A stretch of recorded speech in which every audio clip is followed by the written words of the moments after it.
Hello everyone, welcome back to our channel. నేను మీ అరుణ. ఈరోజు మన రెసిపీ వచ్చేసి స్కూల్కి వెళ్ళే పిల్లలకి మార్నింగ్ బాక్స్ ప్రిపేర్ చేయడానికి చాలా హడావుడిగా ఉంటుంది కదా. సో అలాంటి హడావుడి ఏమీ లేకుండా 10 నిమిషాల్లో ఈ టేస్ట్ చేయండి అమ్మి పాలక్ రైస్ని ప్రిపేర్ చేయండి. చాలా అంటే చాలా టేస్టీగా ఉంటుంది అండ్ క్విక్గా కూడా ప్రిపేర్ చేసేసుకోవచ్చు. ఇంకా మనం లేట్ చేయకుండా ప్రాసెస్ని స్టార్ట్ చేసేద్దాము. అంతకన్నా ముందు మన ఛానల్ని ఫస్ట్ టైం కనుక ఎవరైనా చూస్తున్నట్లయితే ప్లీజ్ సబ్స్క్రైబ్ చేయండి. ఈ పాలక్ రైస్ని ప్రిపేర్ చేయడానికి నేను ఇక్కడ 2 పాలకూర కట్టల్ని తీసుకున్నాను. ఈ పాలక్ రైస్ని కాడలతో సహా చేస్తేనే టేస్ట్ అనేది చాలా బాగుంటుందండి.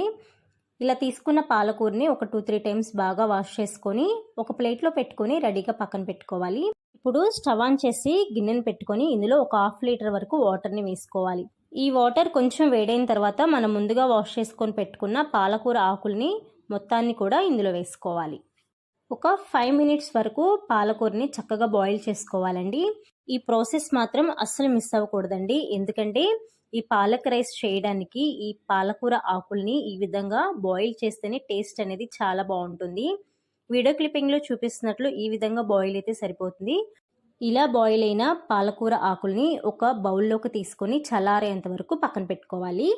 ఈ రైస్ని ప్రిపేర్ చేయడానికి నేను ఇక్కడ 1 గ్లాసు బియ్యాన్ని అయితే తీసుకొని ఉడికించుకున్నాను. నేను ఇక్కడ రెగ్యులర్గా ఇంట్లో యూజ్ చేసే బియ్యాన్నే వాడానండి. మీరు కావాలంటే బాస్మతి రైస్ని కూడా యూజ్ చేసుకోవచ్చు. ఇప్పుడు ఒక మిక్సీ జార్ తీసుకొని అందులో మనం ముందుగా బాయిల్ చేసుకున్న పాలకూర ఆకుల్ని మొత్తాన్ని కూడా ఇందులో వేసుకోవాలి. 2 పచ్చిమిర్చిని, ఒక చెక్క, 2 లవంగా, 2 యాలకులను కూడా వేసుకోవాలి. మీరు తినే ఘాటును బట్టి స్పైసెస్ని అడ్జస్ట్ చేసుకోండి. ఇప్పుడు వీటన్నిటిని కూడా ఫైన్ పేస్ట్ లాగా అయితే మిక్సీ అయితే వేసేసుకోవాలి. ఇక్కడ వీడియో క్లిప్పింగ్లో చూపిస్తున్నాను చూడండి. ఫైన్ పేస్ట్ లాగా మిక్సీ అయితే వేసేసుకోవాలి. ఇప్పుడు స్టవ్ ఆన్ చేసి ప్యాన్ పెట్టుకొని ఇందులో ఒక 2 స్పూన్ల వరకు ఆయిల్ని వేసుకోవాలి. ఆయిల్ హీట్ అయిన తర్వాత చిన్నగా సన్న ముక్కలుగా కట్ చేసుకున్న అల్లం వెల్లుల్లిని వేసుకోవాలి. ఈ అల్లం వెల్లుల్లి ఫస్ట్ వేసుకొని గోల్డెన్ బ్రౌన్ కలర్ వచ్చేంత వరకు కూడా వేయించుకోవాలి. ఇలా వేయించుకోవడం వల్ల మనం తినేటప్పుడు పంటికి తగులుతూ టేస్ట్ అనేది చాలా బాగుంటుంది. ఇప్పుడు 4-5 జీడిపప్పులను తీసుకొని 2 ముక్కలుగా కట్ చేసుకొని లైట్గా ఫ్రై చేసుకోవాలి. ఇప్పుడు ఒక మీడియం సైజ్ ఆనియన్ తీసుకొని చిన్నగా సన్న ముక్కలుగా కట్ చేసుకొని గోల్డెన్ బ్రౌన్ కలర్ వచ్చేంత వరకు కూడా వేయించుకోవాలి. ఇలా వేయించుకుంటేనే పాలక్ రైస్ టేస్ట్లో అయినా కలర్లో అయినా చాలా బాగా వస్తుంది. ఇప్పుడు ఒక మీడియం సైజ్ క్యారెట్ని తీసుకొని చిన్నగా సన్న ముక్కలుగా కట్ చేసుకొని లైట్గా ఫ్రై చేసుకోవాలి. మీరు కావాలంటే క్యారెట్ని తురిమి కూడా తీసుకోవచ్చండి.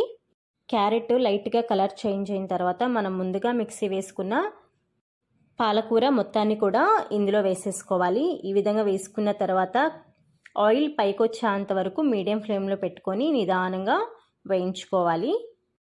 ఒక 3 మినిట్స్కి ఆయిల్ అనేది సపరేట్ అవుతుంది. ఇందులో మీ టేస్ట్కి తగ్గట్టు సాల్ట్ని అడ్జస్ట్ చేసుకోండి. నేను ఇక్కడ 1 స్పూన్ సాల్ట్ని, ఒక 1/2 స్పూన్ పసుపుని వేస్తున్నాను.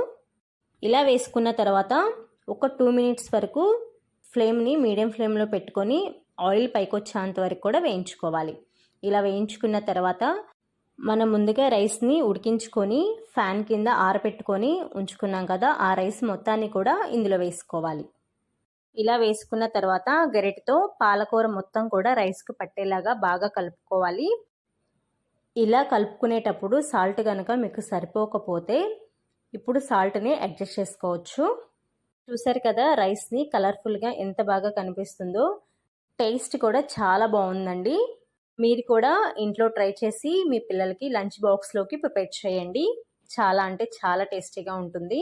మీరు ఇంట్లో ప్రిపేర్ చేసుకొని టేస్ట్ చేసిన తర్వాత నాకు ఫీడ్బ్యాక్ ఇవ్వడం మాత్రం మర్చిపోవద్దు. ప్లీజ్ లైక్ చేయండి, షేర్ చేయండి, కామెంట్ చేయండి. ఇలాంటి సింపుల్ అండ్ యమ్మీ రెసిపీస్ కోసం మన ఛానల్ని వెంటనే సబ్స్క్రైబ్ చేయండి. So thanks for watching my video.